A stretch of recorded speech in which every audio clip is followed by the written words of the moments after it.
السلام علیکم ورحمۃ اللہ وبرکاتہ نحمدہ ونصلی علی رسولہ الکریم اما بعد فاعوذ باللہ من الشیطان الرجیم بسم اللہ الرحمن الرحیم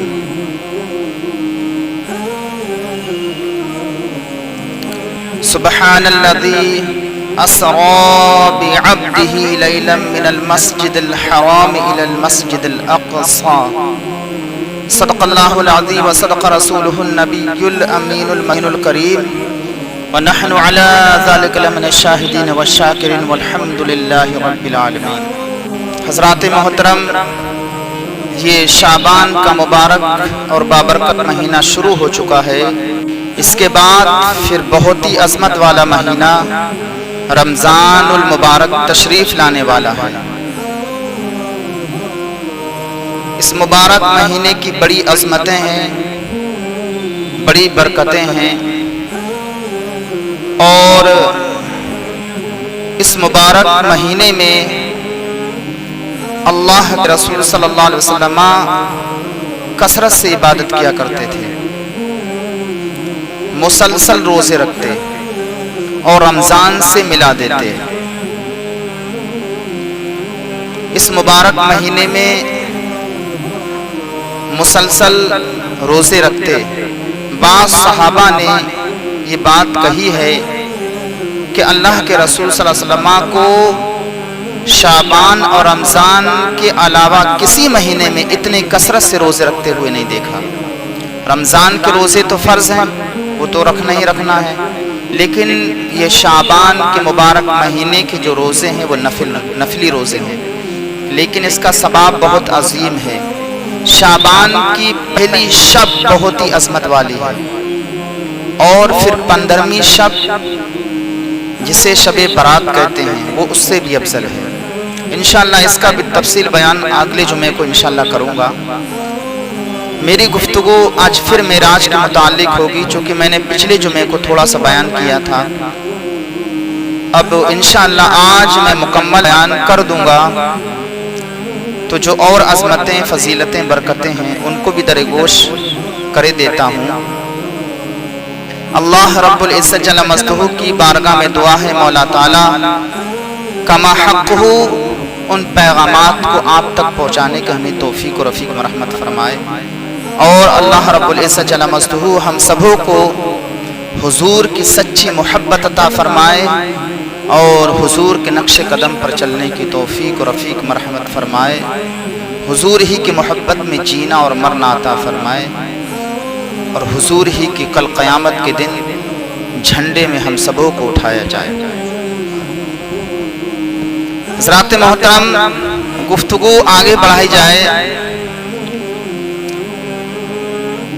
میں نے قرآن مقدسہ کی سورہ بنی اسرائیل 15ویں پارے کی سورہ تلاوت کی ہے. سبحان الذی اسری بعبدہ لیلا من المسجد الحرام الی المسجد الاقصی.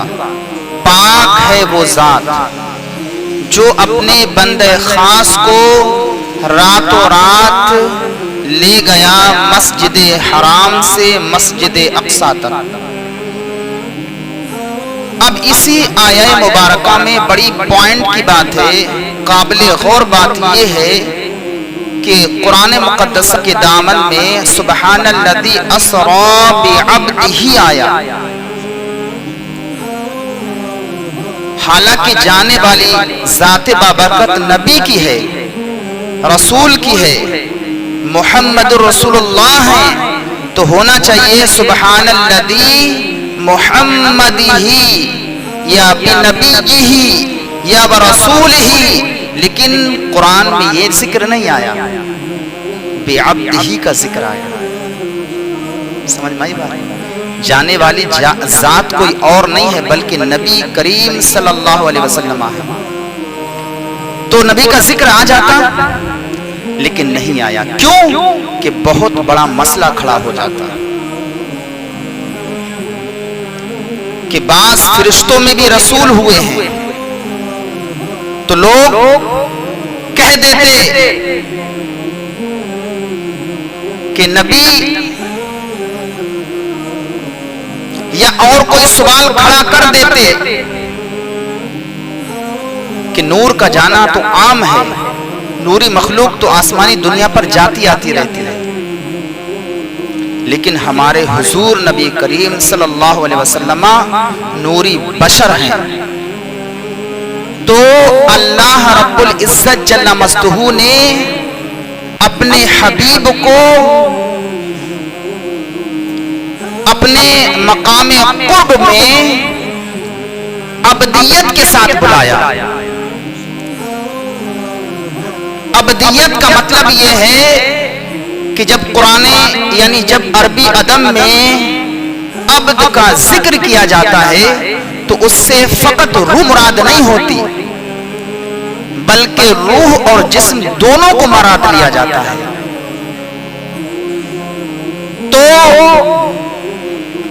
اللہ رب العزت جل مجدہ نے ابدیت ہونے کے ناطے اپنے قرب خاص میں بلایا۔ اگر نبوت اور رسالت کا معاملہ تو بہت دور کی بات ہے،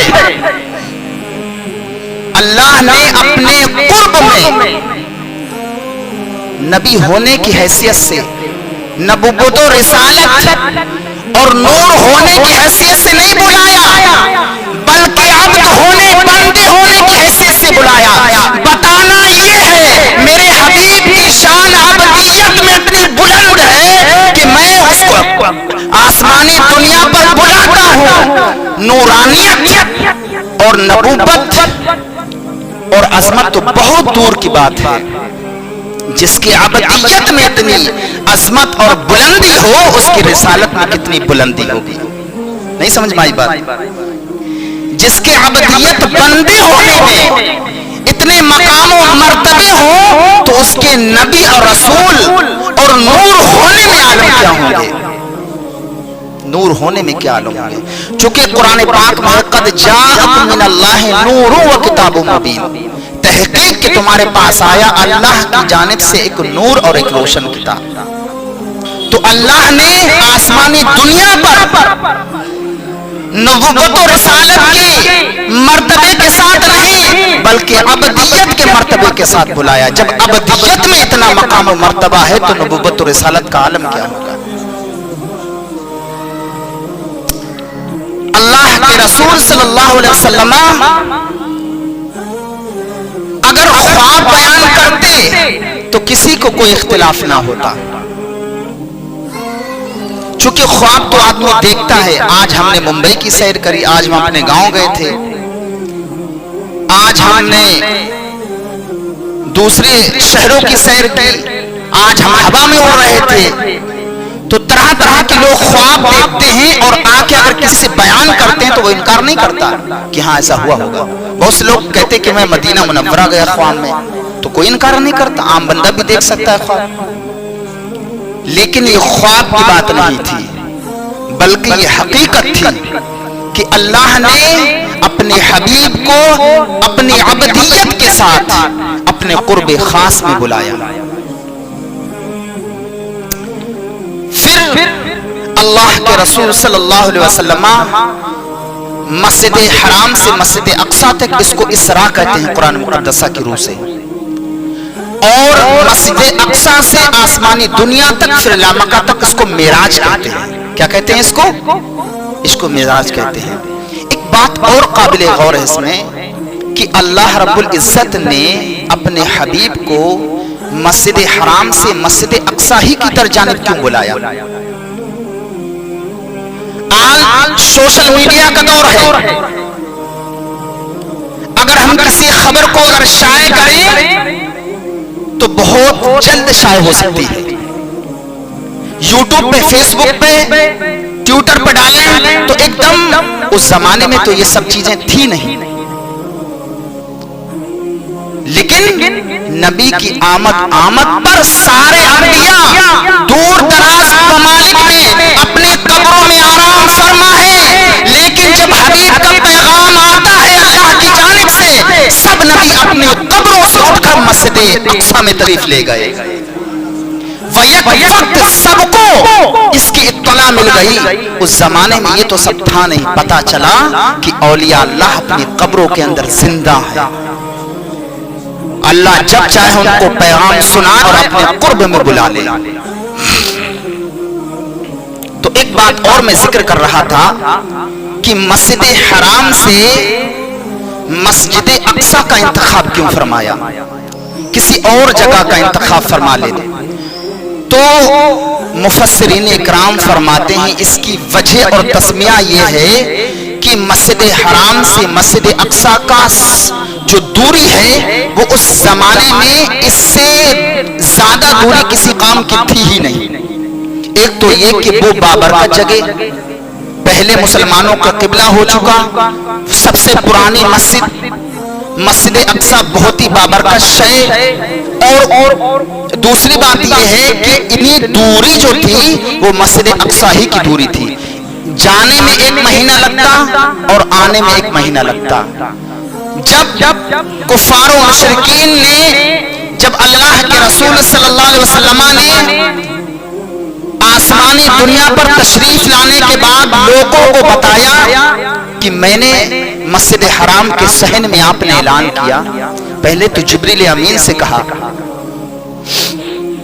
کہ میں یہ بات اگر لوگوں کو بتاؤں گا تو کوئی یقین نہیں کرے گا، اس کو جھٹلائیں گے. چونکہ مسجد اقصی سے مسجد حرام سے مسجد اقصی کافی 1 مہینے جاتے لگتے ہیں، پھر 1 مہینے آتے لگتے ہیں، اس کو کوئی یقین نہیں کرے گا. تو جبریل امین نے کہا یا رسول اللہ کوئی یقین کرے نہ کرے ابو بکر صدیق ضرور یقین کرے گا. اور اسی دن سے آپ کا لقب ابو بکر صدیق پڑ گیا، اسی دن سے. تو اب جب حضور نے اس بات کی اطلاع دی مسجد حرام سے کہ میں راتوں رات گیا، مسجد حرام سے مسجد اقصی، تو لوگ منکر ہو گئے، طرح طرح کی تہمت لگانے لگے اللہ کے رسول صلی اللہ علیہ وسلم پر کہ یہ کیسے ممکن ہے کہ ایک رات میں تھوڑے سے لمحے میں مسجد حرام سے مسجد اقصی جانا، اتنی دوری 1 مہینے جاتے لگتے ہیں 1 مہینے آتے لگتے ہیں، تھوڑے سے پہر میں آپ کیسے جا سکتے ہیں؟ سارے لوگوں نے انکار کر دیا، لیکن ابو بکر صدیق کے ساتھ ہے جنہوں نے اقرار کیا ہاں ایسا ہو سکتا ہے، یہ تو مسجد اقصی کی بات ہے، اگر اس سے بھی دوری کی بات کریں تو میں یقین کرنے کے لیے تیار ہوں. اب کفار و مشرکین کی جب اس کی اطلاع ہوئی تو یہ ٹولی بنا کر کے ابو بکر صدیق کی بارگاہ میں آئے اور کہنے لگے اے ابو بکر یہ بتاؤ رات کے تھوڑے سے حصے میں کوئی مسجد حرام سے مسجد اقصی جا کے آ سکتا ہے؟ کوئی اگر اس کا دعویٰ کرے تو یہ دعویٰ اس کا صحیح ہوگا؟ تو ابو بکر صدیق نے کہا یہ تو ناممکن کی بات ہے کہ رات کے تھوڑے سے حصے میں کوئی مسجد حرام سے مسجد اقصی جائے پھر وہاں سے لوٹ کر کے بھی آ جائے، یہ تو بات عقل میں نہیں آتی. تو کہا عقل میں نہیں آتی تو اب سنو تمہارے محمد جن کا تم کلمہ پڑھتے ہو صلی اللہ علیہ وسلم وہ اس بات کو کہتے ہیں. اب دیکھیے ان کا پروپوگنڈا اور ان کا فتنہ کہ اب ابو بکر صدیق کیا جواب دیں گے. ان کو تو لاجواب کر دیا، لیکن ابو بکر صدیق کا جواب سنیے. اچھا ہمارے حضور محمد صلی اللہ علیہ وسلم کہتے ہیں میں یقین کرتا ہوں کہ ہمارے حضور تشریف لے گئے اور لائے گئے. تو وہاں سے مایوس ہو کر کے چلے، لیکن اس پر وہ مصر رہے، ڈٹے رہے. انہوں نے کہا اگر واقعی آپ مسجد حرام سے مسجد اقصی گئے تو آپ مسجد اقصی کے وہ مناظر بیان کیجیے. اب آپ نے وہاں کی چیزوں کے متعلق حضور سے مطالبہ کرتے ہیں، غیر ضروری سوالات کرتے ہیں. کہتے ہیں اگر تم مسجد اقصی گئے ہو تو یہ بتاؤ کہ مسجد اقصی میں ستون کتنے ہیں، صفیں کتنی ہیں، الماریاں تاکیں کتنی ہیں، روشن دان کتنے ہیں. تو میں آپ سے ایک بات پوچھنا چاہتا ہوں، آپ اپنے گھر میں بچپن سے لے کے بڑھاپے تک رہتے ہیں، آپ کے گھر میں کتنے کھڑکیاں ہیں، کتنے روشن دان ہیں، کتنے یہ کیلنڈر لگے ہوئے، یہ سب آپ کو یاد رہیں گے؟ یہ غیر ضروری چیزیں، چونکہ ان چیزوں کو انسان دھیان نہیں دے رہا ہے۔ اللہ کے رسول صلی اللہ علیہ وسلم سے ایسے ایسے سوالات کیے کہ آپ اگر مسجد اقصی پہنچے ہیں تو آپ یہ بتائیے کہ مسجد میں ستون کتنے ہیں، وہاں چٹائی کتنی ہے، روشن دان کتنے ہیں، اور جو بھی مسجد کے اندر چیزیں تھیں وہاں دروازے کتنے ہیں۔ اس طرح سے سوالات کرنے لگے۔ اب اللہ کے رسول صلی اللہ علیہ وسلم بے شک یقیناً گئے، لیکن یہ چیزیں آپ کو یاد نہیں رہی۔ اللہ رب العزت جل مستو نے فوراً جبریل امین کو حکم دیا، تو جبریل امین نے مسجد اقصی کو اٹھا کے حضور کے سامنے رکھ دیا۔ وہ سوال کرتے جاتے، حضور ان کو ملاحظہ فرما کر دیکھ کے بتاتے جاتے۔ جب سارے بتا دیے اور ایک وہ شخص جو مسجد اقصی میں جا کے دیکھ کے آیا تھا، کچھ اور بھی وہاں موجود تھے، حضور بتاتے جاتے اور یہ شخص تصدیق کرتا جاتا، حق فرمایا سرکار نے، حق فرمایا سرکار نے، حق فرمایا سرکار نے۔ پھر ایک اور سوال کیا، جو مکہ مکرمہ سے ملک شام قافلے کے ساتھ چند لوگ گئے تھے، تو اس قافلے کے بارے میں پوچھا، اگر واقعی آپ اللہ کے نبی اللہ کے رسول ہیں تو اس قافلے کے بارے میں بتائیے کہ وہ قافلہ کب آئے۔ تو اللہ کے رسول نے جواب دیا وہ بدھ کے دن آئے گا، فلاں تاریخ کو آئے گا، اور آپ نے ارشاد فرمایا اس قافلے کے آگے آگے ایک مٹیلا رنگ کا اونٹ ہے، اس کے اوپر جو ہے ٹاٹ کے کٹے کا کچابہ ہے، اس کے اوپر 2 بوریاں لدی ہوئی ہیں۔ اللہ کے رسول نے کچھ چند نشانیاں بتائیں۔ جب وہ قافلہ واپس لوٹ کے آیا، بیائی ہی بالکل جس طرح سے اللہ کے رسول صلی اللہ علیہ وسلم نے بتایا تھا، بیائی ہی اس اونٹ کے اندر، اس قافلے کے اندر ساری علامتیں پائی گئی۔ اب چاہتے ایمان لے آتے، لیکن ہٹ دھرمی پر اڑے رہے، حضور پر ایمان نہیں لائے۔ تو حضور نبی کریم صلی اللہ علیہ وسلم جب تبلیغ فرماتے، اسلام کوئی قبول نہ کرا تو حضور کو بہت رنج اور حزن و ملال ہوتا۔ جس دن حضور کو معراج ہوئی وہ وہی حزن و ملال کا دن تھا۔ شب معراج پورے دن تبلیغ کی اللہ کے رسول صلی اللہ علیہ وسلم نے، کوئی بھی انسان اسلام قبول نہیں کیا تو رنج و غم کے عالم میں، حالانکہ آپ رات کی تنہائی میں تہجد کی نماز پڑھتے، قیام کرتے، لیکن آج دل رنجیدہ تھا، پریشان تھے امت کو لے کر کے کہ یہ اسلام کیوں نہیں قبول کرتی۔ تو جا کے اپنے گھر میں فطرت کے علاوہ آپ اپنی بہن کے یہاں جا کر کے سو گئے، اور آپ کی بہن رات بھر تلوار کے لیے پہرا دیتی رہی۔ جب جبریل امین آپ کے صحن میں آئے تو اللہ رب العزت کی بارگاہ میں کہا کہ ان کی بہن تو پہرا دے رہی ہیں تلوار لے کر کے، تو پھر وہ چھت کی جانب سے اللہ نے ایسی نورانی ہوا چلائی جس سے انہیں نیند آ گئی۔ پھر اللہ کے رسول صلی اللہ علیہ وسلم کی بارگاہ میں جبریل امین آئے اور 70,000 فرشتوں کے ساتھ۔ ایک روایت میں یہ ہے کہ اللہ کے رسول صلی اللہ علیہ وسلم کے ساتھ 3 فرشتے اور تھے، اسرائیل، اسرافیل، میکائیل، اور ان کے ساتھ 70,000 ملائکہ تھے۔ یہ وہ ملائکہ تھے جو عام ملائکہ کے بڑے بڑے سردار تھے، عام فرشتے نہیں تھے، بلکہ حضور کی بارات میں وہ مقرب فرشتے تھے جو عام فرشتوں کے بڑے بڑے سردار تھے۔ اللہ اکبر! یہ شان عبدیت ہے کہ اللہ کے رسول صلی اللہ علیہ وسلم کی بارگاہ میں وہ مقرب فرشتے تھے جو فرشتوں کے بڑے بڑے سردار تھے۔ 70,000 فرشتوں کے بڑے بڑے سردار تھے۔ اتنی بڑی جماعت، اتنے بڑے مقرب فرشتوں کی جماعت میں حضور کو دولہا بنایا گیا آسمانی دنیا پر۔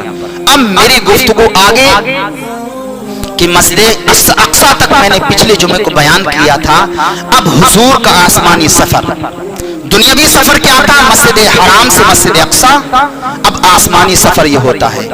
حضور مسجد اقصی سے پہلے آسمان تک نور کی سیڑھیوں سے گئے۔ کس پر گئے؟ نور کی سیڑھیوں پر گئے۔ اللہ اکبر!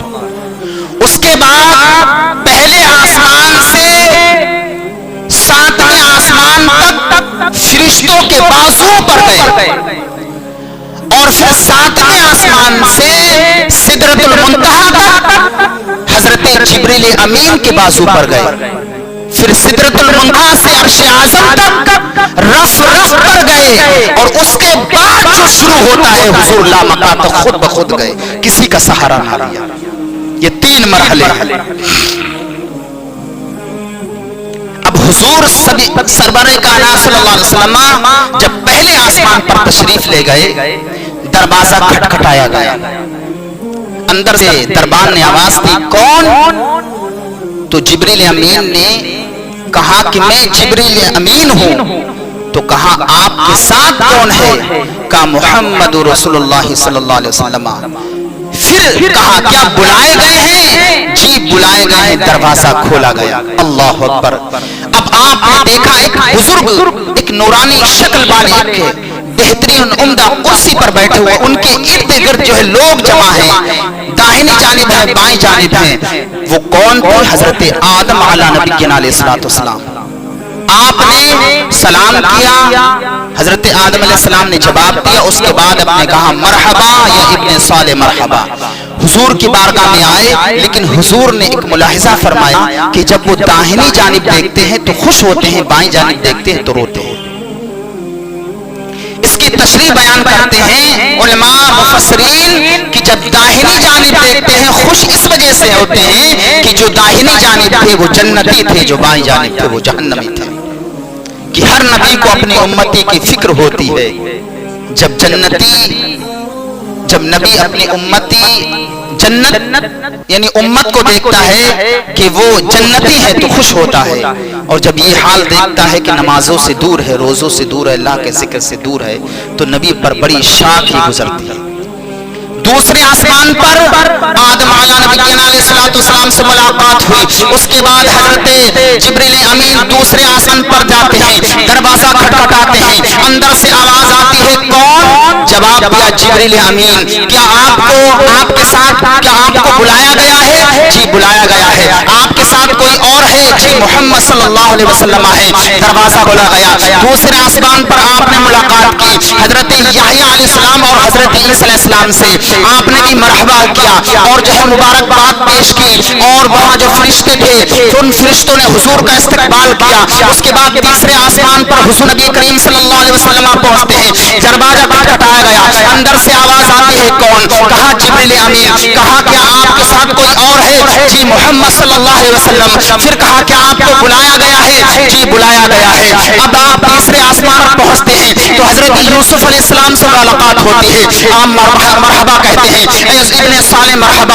اس کے بعد مبارکباد پیش کرتے ہیں، اور بھی وہاں جو ملائکہ فرشتے تھے انہوں نے مبارکباد آپ کے بارے میں پیش کی، آپ کا استقبال کیا۔ اس کے بعد چوتھے آسمان پر پہنچتے ہیں، دروازہ کھٹکھٹایا جاتا ہے، اندر سے آواز آتی کون؟ کہا جبریل امین۔ کہا آپ کے ساتھ کون؟ محمد صلی اللہ علیہ وسلم۔ کیا بلائے گئے؟ جی بلائے گئے۔ وہاں حضرت ادریس علیہ السلام سے ملاقات ہوتی ہے، جب پانچویں آسمان پر پہنچتے ہیں، دروازہ کھٹکھٹایا گیا، اندر سے آواز آئی کون؟ کہا جبریل امین۔ کہا آپ کے ساتھ کون؟ محمد صلی اللہ علیہ وسلم۔ بلائے گئے ہیں؟ جی بلائے گئے ہیں۔ جب ملاقات ہوئی تو حضرت ہارون علیہ السلام تھے۔ اس کے بعد آپ حضرت جبریل امین چھٹے آسمان پر پہنچتے ہیں، دروازہ کھٹکھٹایا گیا، اندر سے آواز آئی کون؟ کہا جبریل امین۔ کہا آپ کے ساتھ کون؟ کہا حضور صلی اللہ علیہ وسلم۔ کیا بلائے گئے ہیں؟ جی بلائے گئے ہیں۔ چھٹے آسمان پر حضرت موسیٰ کلیم اللہ سے ملاقات ہوتی ہے۔ اس کے بعد ساتویں آسمان پر اللہ کے رسول صلی اللہ علیہ وسلم پہنچتے ہیں، دروازہ کھٹکھٹایا گیا، اندر سے آواز آئی کون؟ کہا جبریل امین۔ آپ کے ساتھ کون؟ محمد صلی اللہ علیہ وسلم۔ پھر جواب آیا کیا بلائے گئے ہیں؟ جی بلائے گئے ہیں۔ ساتویں آسمان پر پہنچے تو حضرت ابراہیم خلیل اللہ سے ملاقات ہوئی۔ اب یہ ساتوں آسمان کا مرحلہ حضور نے طے کیا۔ ساتویں آسمان تک فرشتوں کے بازو پر، اب ساتویں آسمان کے بعد اور مقام ہے، ساتویں آسمان کے بعد مقام مصطفیٰ ہے۔ اللہ اکبر، مقام مصطفیٰ ہے۔ اور ایک روایت میں یہ بھی ملتا ہے کہ ساتویں آسمان یعنی ساتویں آسمان کے بعد مقام مصطفیٰ، پھر عرش اعظم، اور اس کے بعد پھر لامکہ، ساتویں آسمان کے بعد سدرۃ المنتہا، اس کے بعد پھر مقام مصطفی، اس کے بعد عرش اعظم، اس کے بعد لامکان۔ تو جب ساتوں آسمان کے اوپر کیا ہے؟ سدرۃ المنتہا۔ کیا ہے؟ سدرۃ المنتہا۔ یہ تھوڑی باتیں یاد رکھنا۔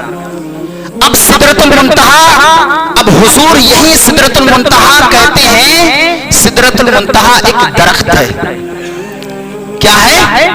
ایک درخت ہے جس کی جڑیں چھٹے آسمان پر ہیں اور اس کی شاخیں ساتیں آسمان پر ہیں۔ اس کے پتے ہاتھی کے کان کے برابر اور اس کے پھل جو بڑے بڑے مٹکے نہیں مٹی کے، اس کے برابر کے بڑے بڑے پھل۔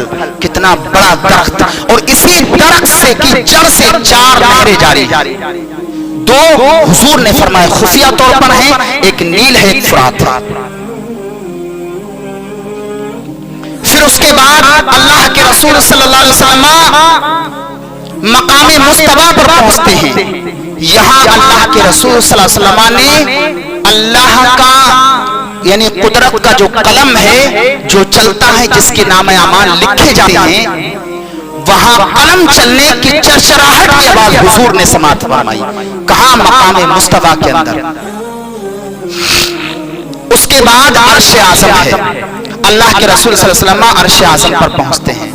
جب سدرہ کا مقام آیا تو جبریل امین نے عرض کی یا رسول اللہ، اب میرے اندر طاقت نہیں کہ میں آگے جا سکوں۔ اگر میں آگے بال کے برابر بھی بڑھا تو اللہ کی تجلی سے پر جل جائیں گے۔ جبریل امین کی رفتار کا عالم کون لگا سکتا ہے؟ آپ نے سنا ہوگا یہ واقعہ بے شمار مرتبہ کہ جب نارے نمرود میں حضرت ابراہیم خلیل اللہ کو ڈالا جا رہا تھا، تو ادھر ڈالا جا رہا تھا، ادھر جبریل امین کو حکم دیا کتنی طاقت کے ساتھ آئے۔ جب حضرت یوسف علیہ السلام کو کنویں کے اندر ڈالا جا رہا تھا، آپ کتنی تیزی کے اندر کتنی تیزی سے آئے تھے۔ آپ کی طاقت کا اندازہ کون لگا سکتا ہے؟ جب اسماعیل علیہ السلام پر چھری چلائی جا رہی تو جنت سے دمبا، ارے چھری چلانے میں کتنا ٹائم لگے گا؟ 1 سیکنڈ یا 2 سیکنڈ۔ گردن پر چھری رکھ دی جائے، چلانے میں کتنا وقت لگے گا؟ جبریل امین کی رفتار کا عالم دیکھیے کہ جنت سے دمبا لا کر کے حضرت اسماعیل کو ہٹا کے دمبے کو بیٹھا دیا، وہاں رکھ دیا، چھری چل گئی۔ تو جبریل امین کی طاقت کا اندازہ کون لگا سکتا ان کی رفتار کا؟ لیکن سدرۃ المنتہا پر پہنچے تو جبریل امین کہتے یا رسول اللہ، اب ہماری طاقت مجال نہیں کہ اس کے آگے بڑھیں، اس لیے کہ اگر ہم ایک بال کے برابر بڑھے تو اللہ کی تجلی سے میرے پر جل جائیں گے۔ اب یہاں پر بڑی قابل غور بات ہے، یا رسول اللہ ہم آپ کی طرح نہیں ہیں۔ اس کا مطلب یہ ہے جبرائیل نے یہ ہمیں ذہن دیا، اللہ کے رسول کی شان بہت بلند ہے، جہاں ہماری انتہا ہوتی ہے وہاں سے حضور کی ابتدا ہوتی ہے، جہاں ہماری انتہا ہوتی ہے وہاں سے حضور کی شروعات ابتدا ہوتی ہے۔ یہ اللہ کے رسول صلی اللہ علیہ وسلم کی شان بلندی ہے۔ یہ جبریل امین نے ہمیں ذہن دیا اور کہا کہ حضور ہم آپ کی طرح نہیں، اس لیے کہ قرآن مقدسہ کے دامن میں ہے۔ اللہ نے اپنے قرب خاص میں قرآن مقدسہ کے اندر سبحان الذی اسری بعبدہ بنبیہ کا ذکر نہیں ہے۔ اگر آ جاتا تو پرابلم کھڑی ہو جاتی، پریشانی آ جاتی کہ اللہ کے رسول کا جانا تو فرشتے بھی آسمانی دنیا پر جاتے ہیں، بنبیہ برسول ہی کا ذکر نہیں ہے، بلکہ قرآن مقدسہ میں عبدہ کا ذکر ہے۔ قرآن پاک میں بتانا یہ ہے، ارے جب عبدیت کا یہ عالم ہے، یہ شان ہے، تو نبوت و رسالت کا عالم کیا ہوگا؟ اللہ نے اپنے قرب خاص میں ابدیت کے ساتھ بلایا، جسم و روحانیت کے ساتھ بلایا، تو بتانا یہ ہے کہ اللہ کے حبیب کی شان جسمانیت اور روحانیت کے ساتھ یہ ہے کہ میں اپنے قرب خاص میں بلاتا ہوں، اس لیے کہ رویت جائز ہی نہیں ہے، ممکن ہی ہے کہ دنیا کے اندر کوئی شخص اللہ رب العزت کو دیکھ پائے، کسی کے اندر اتنی طاقت نہیں آنکھوں میں کہ وہ اللہ کا دیدار کر سکے، رویت ممکن ہی نہیں ہے، جو ممکن نہ ہو اللہ کے حبیب نے اس کو ممکن بنا دیا۔ کل قیامت کے دن دیدار ہوگا، اللہ کا سارے لوگ دیدار کریں گے، جس طرح سے چاند اور سورج کا دیدار کرتے ہیں۔ کتنی مرتبہ قرآن مقدسہ کے دامن میں ہے، موسیٰ السلام نے کہا تھا یا اللہ تیرا دیدار کرنا چاہتا ہوں، جواب دیا قرآن میں یہ بھی ہے لم ترانی، تم نہیں دیکھ سکتے، کہا یا اللہ تیرا دیدار کرنا چاہتا ہوں۔ علماء فرماتے ہیں اتنی بار منع کرنے کے بعد وہ مانے کیوں نہیں، اصرار کس بات کا تھا؟ تو جواب دیتے ہیں جس کے کلام میں اتنا لطف ہو، جس کی بولی میں اتنا لطف ہو، اتنا لذت ہو، اتنا مزہ ہو، اس کے دیدار کا عالم کیا ہوگا؟ تو بار بار اصرار اس لیے تھا۔ تو اب اللہ رب العزت نے ارشاد فرمایا اے موسیٰ کلیم اللہ تم مجھے نہیں دیکھ سکتے، تمہارے اندر وہ طاقت نہیں، تمہاری آنکھوں میں وہ جمال نہیں کہ تم ہمارا دیدار کر سکو۔ تو کہا اچھا میں اپنے وجہ کے عکس کی تجلی ڈالتا ہوں۔ اللہ رب العزت جل مجدہ نے اپنے چہرے کی تجلی نہیں ڈالی، اپنی شان کے لائق جو اس کا مبارک وجہ ہے اس کا عکس نہیں ڈالا، بلکہ صفت کا عکس ڈالا تھا۔ اور سوئی کے ناکے کروڑوں ناکے کے برابر، کروڑوں ایک سوئی کے ناکے کے حصے کیے جائیں، اس کا عکس جب کوہ طور پر ڈالا تو وہ جل کے راک اور خاک ہو گیا۔ تو صفت کا عالم یہ ہے، تو دیدار کون کر سکتا ہے؟ لیکن ایک ذات ہے۔ ہم 5 وقت کی نماز پڑھتے ہیں اور صبح اٹھتے بیٹھتے ہر وقت اللہ کے ذکر اپنے زبان پر رکھتے ہیں، زبان کو اس کے ذکر سے تر رکھتے ہیں۔ آپ صبح سے شام تک 5 وقت نماز پڑھتے ہیں، کتنی اس میں رکھتے ہیں، کتنے سجدے ہیں، ہر وقت اللہ کا نام لیتے ہیں، دکان کھولتے ہیں تو اللہ کا نام ذکر کرتے ہیں، گھر سے قدم نکالتے ہیں تو بسم اللہ الرحمن الرحیم، پانی پیتے ہیں تو بسم اللہ الرحمن الرحیم، اللہ کا ذکر بلند کرتے ہیں، اور اس کے ذکر سے ہمیں سکون بھی ملتا ہے۔ تو جب ذکر میں اتنا لطف ہے تو اس کے دیدار میں کتنا لطف ہوگا؟ تو ہم جس رب کا بار بار نام زبان پر لاتے ہیں تو اس کے دیدار کی التجا اور تمنا نہیں ہوتی؟ بے شک یقیناً تمنا ہوتی ہے کہ ہم اپنے رب العالمین کا دیدار کریں، لیکن یہ دیدار ہمیں دنیا میں نصیب نہیں ہوگا، جسے ہو گیا اسے نبی کہتے ہیں۔ اب ایک اور قابل بات، حضور آسمانی دنیا پر تشریف لے گئے، اللہ سے ہم کلامی ہوئی، ملاقات ہوئی، قرآن کے دامن میں ہے ثم دنا فتدلی فکان قاب قوسین او ادنی۔ قرآن مقدسہ میں ہے کہ اللہ رب العزت اپنے قرب خاص میں اتنا قریب حضور ہو گئے کہ 1 ہاتھ یا 2 ہاتھ کی دوری تھی یا اس سے بھی کم۔ اللہ نے ما زاغ البصر وما طغى، یہ بھی قرآن میں ہے کہ جب حضور نے اپنے رب کا دیدار کیا تو آنکھ جھپکی تک نہیں، حالانکہ اس کے جمال میں اتنی طاقت یا یوں کہہ لیجیے اتنی نورانیت ہے، ہم اگر بلب کو 5 منٹ دیکھیں تو ہماری آنکھیں چلملا جائیں گی۔ اللہ ایک نور ہے، تو اس کی چمک اور دمک، اس کی شان میں، اس کی بلندی، اس کے مرتبے میں کیا عالم ہے۔ آپ 5 منٹ دیکھ نہیں سکتے بلب کو، آپ کی آنکھیں دیکھیں چوندے آگے، مجھے نہیں دکھائی دے رہے آپ کے چہرے۔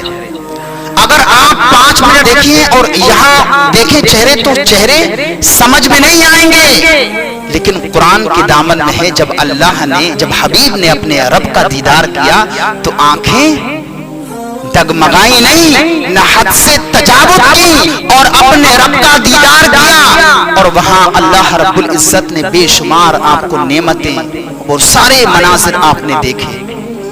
پھر آپ نے اللہ کی حمد و ثنا بیان کی، التحیات للہ والصلاوات والطیبات، تمام بدنی مالی عبادتیں یا اللہ تیرے لیے ہیں۔ جب آپ نے یہ جملہ کہا تو اللہ رب العزت جل مجدہ نے کہا السلام علینا ایھا النبی ورحمۃ اللہ وبرکاتہ۔ اللہ نے اپنے نبی پر سلام بھیجا تو پھر آپ نے کہا وعلی عباد اللہ الصالحین، وہاں بھی امت کو یاد کیا کہ تیری رحمتیں تیری برکتیں یا اللہ مجھ پر بھی ہوں اور میری امت کے ہر بندے پر ہوں اور صالحین پر بھی ہوں۔ ایسا نبی کے ہر مقام پر وہاں اللہ کے دیدار میں تو ہمیں نہیں یاد کرنا چاہیے تھا؟ ایسا منظر ہم پوری دیکھیے، کچھ لوگ کی 100 سال 150 سال کی عمر ہوتی ہے لیکن پھر بھی رب کا دیدار نہیں ہوتا ہے، جا کے قبر میں سو جاتا ہے، حشر کے میدان میں دیدار ہوگا۔ لیکن آج اللہ کے رسول کو دیدار ہو رہا ہے لیکن وہاں بھی امت کو۔ پھر اس کے بعد اللہ رب العزت جل مستہ نے آپ کو نماز کا تحفہ، عظیم تحفہ عطا فرمایا۔ کیا؟ نماز کا تحفہ عطا فرمایا۔ اب حضور آسمانی دنیا پر آتے، چھٹے آسمان پر حضرت موسیٰ کلیم اللہ سے ملاقات ہوتی ہے، تو اب کہا کہ اللہ رب العزت جل مستہ کی بارگاہ سے کیا لے کے آئے؟ ہاں، نماز کتنے وقت کی؟ 50 وقت کی۔ موسیٰ علیہ السلام نے کہا کہ یا رسول اللہ، آپ کی امت 50 وقت کی نماز نہیں پڑھ سکتی، یا رسول اللہ کم کروائیے۔ تو آپ پھر دوبارہ رب کی بارگاہ میں گئے، کم کروائیے۔ کتنی مرتبہ گئے؟ سب کو معلوم، 9 مرتبہ گئے۔ کتنی مرتبہ؟ 9 بار گئے۔ اب یہاں ایک پوائنٹ کی بات ہے، سنا دوں؟ سبحان اللہ کہہ دیجئے، ایک بار درود پاک پڑھ لیجئے، اللہم صلی علی سیدنا و نبینا مولانا محمد۔ اللہ رب العزت جل مستہ نے اپنے قرب خاص میں بلایا اور ساری نعمتیں دکھائیں، وہ سارے منظر دکھائے۔ لامکاں کا سیر حضور نے خود نفس نفیس کے ساتھ کی، وہ اپنی نورانیت کے ساتھ کی۔ اب حضور 9 مرتبہ گئے۔ اللہ رب العزت جل مجدہ کے قرب خاص میں کتنی مرتبہ گئے؟ نہیں، 1 مرتبہ گئے اپنے قرب کے لیے۔ 1 مرتبہ گئے اللہ کے رسول اپنے قرب کے لیے، اللہ کا دیدار کرنے کے لیے، اور 9 مرتبہ گئے امت کے لیے۔ نہیں سمجھے؟ ذہن حاضر نہیں ہے؟ اللہ یہ جھوک لیجئے کہ اللہ نے اپنے حبیب کو، اپنے خلیل کو، اپنے محبوب کو اپنے قرب میں بلایا اپنے لیے 1 مرتبہ، اور اللہ نے اپنے حبیب کی امت کے لیے بلایا اپنے حبیب کو اپنے قرب میں 9 مرتبہ۔ یعنی یوں کہہ لیجئے اپنے قرب کے لیے جا رہا ہے 1 مرتبہ اور امت کے لیے جا رہا ہے 9 مرتبہ۔ ایسا نبی ہمیں اللہ نے عطا فرمایا جو ہر مقام پر، اور اللہ کے رسول صلی اللہ علیہ وسلم نے پھر کچھ مقامات ایسے دیکھے، اللہ اکبر، کہ جہاں پوری قوم پر بڑا شدید و ترین عذاب مسلط ہو رہا تھا، وہ در گوش کر کے انشاءاللہ پھر رخصت ہوتا ہوں۔ اللہ کے رسول صلی اللہ علیہ وسلم نے ایک ایسی قوم کو دیکھا، اللہ اکبر، کہ جن کے سر پتھر سے کچلے جا رہے تھے، سر پر پتھر مارا جاتا، سر کچل جاتا، اور تھوڑی دیر کے بعد پھر سر صحیح و سالم ہو جاتا، پھر فرشتے اس کے سر پر پتھر کو مارتے، سر کچل جاتا، یہ سلسلہ بند نہیں ہوتا۔ اللہ کے رسول صلی اللہ علیہ وسلم نے جبریل امین سے کہا، جب یہ منظر دیکھا، کہا اے جبریل امین یہ کون لوگ ہیں؟ تو جبریل امین نے حضور کی بارگاہ میں عرض گزار ہوئی، یا رسول اللہ، یہ وہ لوگ ہیں جو نمازوں میں سستی اور کاہلی کرتے ہیں۔ اللہ، نماز ایسا عظیم تحفہ ہے، سارے احکامات اللہ نے جبریل امین کے ہاتھ بھیجے۔ ذرا غور تو کرو، روزہ ہم پر فرض ہوا، قرآن مقدس کے دامن میں ہے، جبریل امین لے کر کے آئے۔ حج فرض ہوا، ذکر ہے قرآن دامن میں، جبریل امین لے کر کے آئے حضور پر وحی۔ اور رمضان کے مبارک مہینے کا روزہ فرض کیا گیا، جبریل امین آسمانی دنیا سے نیچے لے کر کے آئے۔ لیکن جب اللہ نے نماز کا عظیم تحفہ عطا فرمایا تو جبریل امین کو نہیں بھیجا، بلکہ خود اپنے قرب خاص میں بلا کر عطا فرمایا۔ ایسا عظیم نماز کا تحفہ ہے، لیکن ہم نماز کو چھوڑ دیتے ہیں، نماز کی کوئی پرواہ نہیں کرتے۔ مؤذن روزانہ 5 وقت کی اذان میں حی علی الصلاۃ حی علی الفلاح کے نعرے بلند کرتا ہے۔ ہم نے ڈکشنری میں حیا کا معنی دیکھا، آپ کو پتا حیا کا معنی کیا ہے؟ اقبل اجل، اور اقبل اجل کا مطلب آتا ہے کہ حیا، یعنی اگر ہم نے آپ کو بلایا، جیسے میں نے کسی کو بلایا، جاوید بیان کو بلایا، آپ ادھر آئیے، تو یہ آنے میں کبھی کبھی سستی کر سکتے ہیں کہ چلو ابھی نہیں، تھوڑی دیر میں چلے جائیں گے، لیکن ہم اگر یہ کہیں نہیں جلدی آؤ تو اس کا مطلب ہے تاخیر مت کرو، جلدی آؤ۔ حیا کا مطلب بھی یہی ہے، جب اذان لگے تو فوراً دکان بند کر دو، کام کو چھوڑ دو، اس لیے کہ اللہ رب العزت بلا رہا عجل اقبل، دیر مت کرو، جو کام ہے وہیں چھوڑ کے فوراً رب کی بارگاہ میں حاضر ہو جاؤ۔ حیا آپ ڈکشنری اٹھا کے دیکھیے عربی زبان میں لغت، اس سے حیا کا معنی ہے عجل اقبل، دیر مت کرو، اذان کی آواز جیسی کانوں میں آئے ویسے فوراً سارے کام وہیں چھوڑ کر فوراً مسجد کی جانب دوڑ پڑو، اس لیے کہ حیا علی الصلاۃ، آؤ کامیابی کی طرف، آؤ کامیابی کی طرف۔ یہ حیا لفظ اتنا تنبیہ والا لفظ ہے، لیکن آج ہماری قوم نماز کے متعلق سو رہی ہے، کوئی پرواہ نہیں ہے۔ پھر اللہ کے رسول نے ایک ایسی قوم کو دیکھا، اللہ اکبر، جن کی شرمگاہوں پر پھٹے پرانے کپڑے ہیں، بدبودار کپڑے ہیں، ان کے ننگے بدن بدبودار کپڑے، اور کھانے کو کیا دیا جا رہا ہے؟ خاردار کانٹے اور پتھر، پھل نہیں پتھر بلکہ۔ اللہ کے رسول نے جب یہ دیکھا، جبریل امین سے پوچھا کہ یہ کون ہے؟ کہ یا رسول اللہ یہ وہ لوگ ہیں جو اپنے مالوں کی زکوٰۃ ادا نہیں کرتے۔ رمضان کا مبارک مہینہ آئے اپنی زکوٰۃ نکالو۔ کچھ لوگ کو عادت ہے کہ وہ 100 روپے نکال کے دے دیتے، سوچتے ہیں ہماری زکوٰۃ ادا، وہ اس سے زکوٰۃ نہیں آتا۔ پھر اللہ کے رسول نے اور ایسی قوم کو دیکھا جس کے سامنے روشتے بھنا ہوا گوشت ہے، اللہ اکبر، سامنے بہترین لذیذ عمدہ پکا ہوا گوشت ہے، لیکن ایک ہانڈی میں کچا بدبودار سڑا ہوا، اس کی خوشبو سے دماغ پھٹ جائے، سامنے وہ سڑا اور بدبودار گوشت رکھا ہوا ہے، لیکن وہ بدبودار گوشت کھا رہا ہے، سامنے روشتے بھنا ہوا وہ نہیں کھا رہا ہے۔ اللہ کے رسول نے جب یہ دیکھا، پوچھا جبریل امین سے یہ کون لوگ ہیں؟ یا رسول اللہ یہ وہ لوگ ہیں، یہ وہ مرد اور عورتیں ہیں، وہ مرد ہیں جن کی پاک بیوی ہوتے ہوئے جا کے بازاروں میں ان گندی عورتوں کے بستروں پر اپنی راتیں گزارتے ہیں۔ یا رسول اللہ بعض یہ وہ عورتیں ہیں جن کے پاس پاک شوہر ہونے کے باوجود ناپاک مردوں سے اپنے تعلق جوڑتے ہیں، تال میل رکھتے ہیں۔ اللہ اکبر۔ پھر اللہ کے رسول صلی اللہ علیہ وسلم نے ایک ایسی قوم کو دیکھا جن کے پیٹ بڑے بڑے مکانوں کی طرح ہیں، اور ان کے پیٹ میں سانپ اور بچھو ٹہل رہے ہیں، سانپ دکھائی دے رہا، بڑے بڑے لوگ ہیں، ان کے پیٹ بڑے بڑے ہیں، لیکن پیٹوں میں سانپ اور بچھو ہیں۔ کہا جبریل امین نے یا رسول اللہ یہ وہ لوگ ہیں جو سود لیتے ہیں، بیاج کھاتے ہیں، سود۔ پھر بعض لوگوں کو دیکھا کہ یہ پستانوں کے بل لٹکے ہوئے ہیں، تو کہا یا رسول اللہ صلی اللہ علیہ وسلم یہ وہ لوگ ہیں جو غیبت اور چغلی کرتے ہیں۔ بعض لوگوں کے ہونٹ کاٹے جا رہے تھے کینچی سے، تو کہا یا رسول اللہ یہ وہ مقررین ہیں، یہ وہ واعظین ہیں جو لوگوں کو دعوت تو دیتے تھے دین کی، لیکن خود ان پر عمل نہیں کرتے۔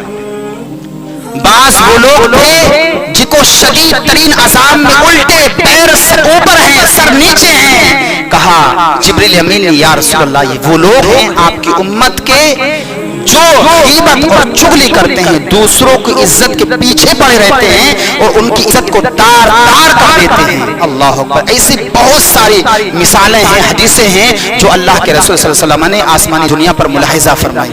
اللہ رب العزت کی بارگاہ میں دعا ہے جو بھی بیان کیا ہے اللہ تعالیٰ اپنے حبیب کے تصدق سے اپنی بارگاہ میں قبول فرمائے، اور بیان کرنے میں کوئی خطا خامی ہو گئی اللہ معاف فرمائے، آمین ثم آمین۔ السلام علیکم۔